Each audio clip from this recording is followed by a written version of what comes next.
60 billion transactions, 60 gazillion transactions. There's a post I did for Hgraph, the mirror node service provider that I work for. Shout out to my boss. Love you. 60 billion transactions. There was a ton of posts made about this. And I mean, it's a big milestone.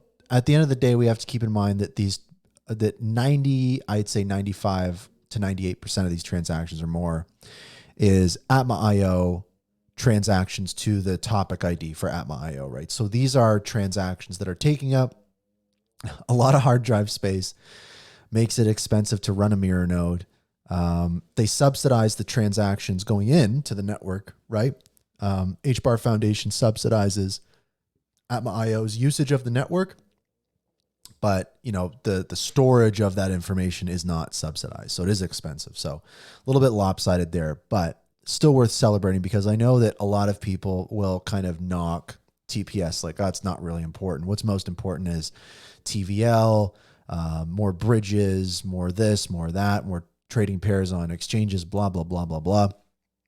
And I agree, but I do think that as we kind of reshift our focus to, other more important things, I'd say, in the ecosystem, I do think it is important to continually prove the scalability and robustness of the network. I mean, think about it. Like, I get that these are subsidized transactions. I get that they're HCS messages. I get that they don't really generate any revenue for Hedera.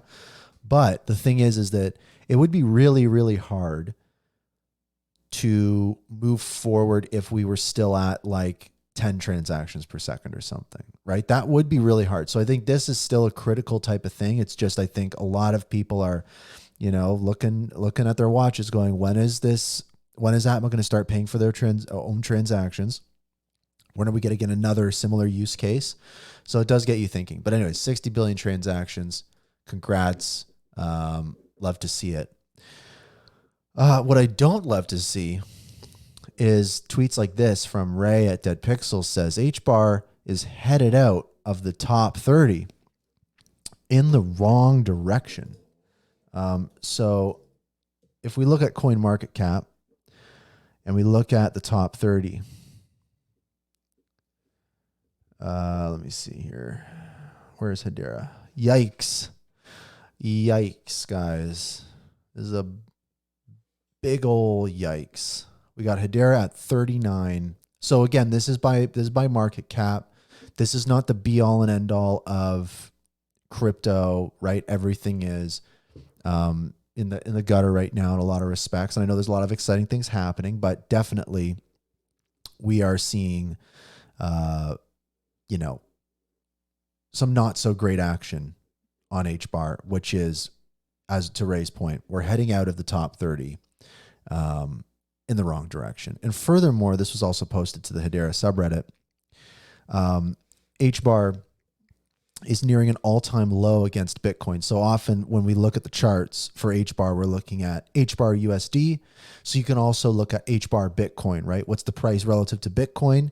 And that's a useful metric as, Bitcoin goes up, the chart on here will go down. Like, even if HBAR's price stays the same and Bitcoin goes up, this is going to go down. So it basically shows you almost kind of like what slice of the pie does HBAR have of the crypto market compared to Bitcoin, in a way, like in a little bit of a way, but it's a way to kind of understand how HBAR is doing against the market. Bitcoin is kind of the market. So we are definitely, if this is not a valley, I don't know what is. Or as Mance would say, a chasm. We're in a chasm.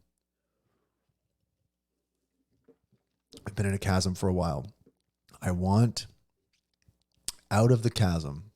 I want out of the chasm, ladies and gentlemen. This was a post. This was kind of some crazy news. So Solo Cisse from Galaxy, listener of the show, guest, shout out to Solo, tweeted out, bro, Kamala, Trump, and RFK are speaking at Bitcoin conference this year in Nashville. And then a little bit of a wah moment. Kamala is now out. The CEO of the conference confirmed. So, I think that this is partially not a bad thing. I mean, she probably isn't like super embedded in the culture and in like what's going on. So maybe speaking at the Bitcoin conference probably wouldn't be the smartest idea, but it is what it is. It sounds like that conference is going to be crazy for a few reasons. And one of those reasons is apparently, Karate Combat will be at Bitcoin Nashville. Apparently it's going to be really amazing.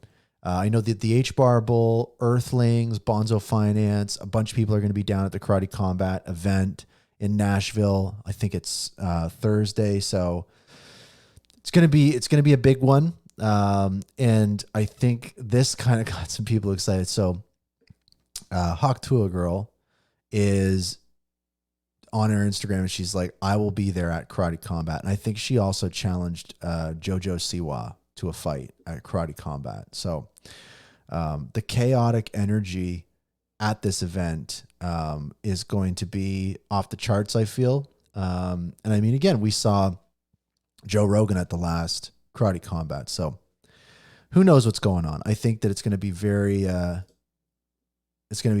interesting. We saw a comment here. Everyone wants out to retail not getting paid. I mean, it's not like retail has to get paid. I think that what's important is, kind of to your point, is, things like native staking, things like funding retail projects, making it easier to move your crypto around between networks to and from Hedera, all these different types of things. That's what's going to keep everyone here, right? So I think that when we talk about getting paid, I think it's just, a higher yield on native staking and stuff like that. Because I mean, a lot of people forget that, people spend their, hard-earned money purchasing this. And if they're not purchasing it, Hedera, the foundation, the association, they can't fund their operations if there's no one to buy that HBAR, which is the basic thing. So it's like temporary kind of, heftier measures are kind of needed when it comes to staking. We talked about that last week, but, I have to agree with that, but I don't think that, I don't think retail is going to get paid. There's nothing to get paid for. Comment here from Mason. Hedera has been squandering its technological advantage by hyper-focusing on enterprise adoption. Yeah, I think that's another way to sum up kind of what we're talking about is, for sure, I think that you can also look at it from the angle of like, well, the Hashgraph technology is so advanced and so fit for purpose for DeFi. It's so fast. There's no, it's fairly ordered. There's no maximum extractable value. So there's so many different crazy things about Hedera that make it so appealing for DeFi. And it is a shame that, it's not, I don't think the issue is that there's been a hyper focusing on enterprise. I think that that's good. I just think that there's more that could have happened in regards to retail. And I think that generally with the organizations that run Hedera, marketing is definitely a weakness. So just my two HBARs on that. What else we got going on? Apparently just one last thing on Karate Combat, or two last things on Karate Combat. DeLorean, the DeLorean Motor Company, is now the official luxury auto partner of Karate Combat. So I can imagine there's going to be a few memes here, a few things there, and also talking about bridging. So HashPort, the bridge for Hedera, that, I mean, any kind of HBARbarian that's been in this ecosystem has used HashPort at some point to, bridge over their tokens to Hedera or move HBAR to other ecosystems. They are announcing that they've added Karate token as well. So that means that Karate token can now be bridged in and out of the Hedera ecosystem, which is really important. And also HashPort has announced that they've added support for Hashpack's pack token. So what we're starting to see here is the bridge for the Hedera network, adding more support for more tokens. And then the other question too is like, when is HashPort going to add more support for other networks? And I think that's really what it comes down to, is like, to kind of the points that people have been leaving in the comments is like, I think that it just means that we need to invest more in this retail infrastructure. And the reality is that you can't have like just one bridge. You know, HashPort is our one bridge. We need, some ecosystems have dozens of bridges, right? Like, so you just need more open doors in and out of the ecosystem. And we just don't have that quite yet, but it's great to see our bridge that we have, you know, becoming more and more robust. So, I mean, shout out to HashPort for holding it down. I don't know what else to say. It's our only bridge. So it's, you know, it's important that they're here. Also too, a little bit of news on, from BankSocial, a, use case on Hedera in the credit union space. Funnily enough, you know, like Mance Harmon and Lehman Baird, the co-founders of Hedera, and, you know, Lehman being the inventor of Hashgraph and all that kind of stuff.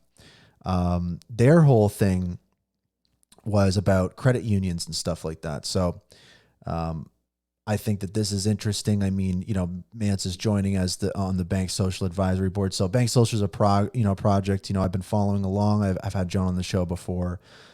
So this is the first time that we're seeing an original founder of in the Hedera ecosystem of the stature of like Mance or Lehman or something attach themselves officially to like another project. So it'll be interesting to see. One to keep an eye on. Shout out. Also, let's see if there's anything else we want to touch on. Also, real quick, Hedera was mentioned in an article. I mean, this is cool to see. I mean, it's not really anything huge, but CoinLedger did a report, and it's good to see, you know, like there's going to be some upcoming, you know, Render, Fench AI, Internet Computer, ICP, and Hedera are the top 5 most bought cryptocurrencies so far this year. So, I mean, okay, so we got a report coming out from, you know, CoinLedger that Hedera is one of the most bought cryptocurrencies. And I bet it is because, you know, Hedera is still in business. So, I mean, good to see, I guess. But before I move on to some more stories here, we want to talk about